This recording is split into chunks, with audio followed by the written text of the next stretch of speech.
Hey there, welcome to another round of Bible Talk. My name is Pastor Jeff, and we're going to tackle all kinds of questions I've come across. We've had several. Thank you for submitting those.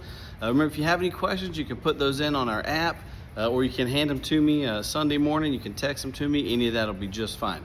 Well, let's get into this. Today's question says, what can you tell us about Jesus coming back for his bride? So one thing to keep in mind, that the bride that it's talking about is not a single person. It's talking about the church as a whole. Let's take a look at the Bible verses that mentions that.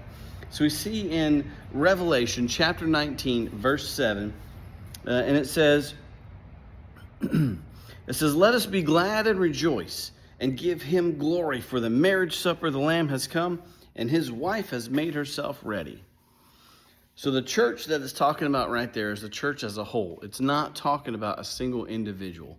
This whole section right here in this first bit of Revelation is talking about heaven being exalted, is talking about salvation for everyone, is talking about God's vengeance finally be taken out on the earth at that point.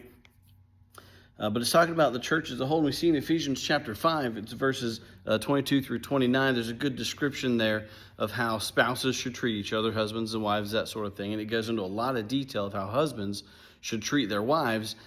And it correlates that to how Christ treats the church. And it talks about Christ's love for the church. And it compares that to a bride.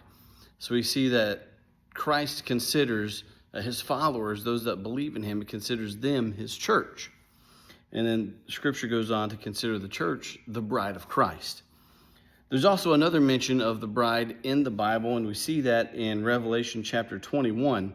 It's in verses 1 and 2. It says, "Now I saw a new heaven and a new earth, for the first heaven and the first earth had passed away. There was also no more sea." The whole world gets remade by that point. In verse 2 it says, "Then I, John, saw the holy city, New Jerusalem, coming down out of heaven from God, prepared as a bride adorned for her husband."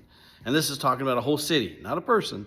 It's a whole city. There is a belief out there that a single person will get chosen to be Christ's bride. And that's false. It's not true. It's not Scripture anywhere at all. The church as a whole is the bride of Christ. And then right there it's talking about the city looking like the bride of Christ.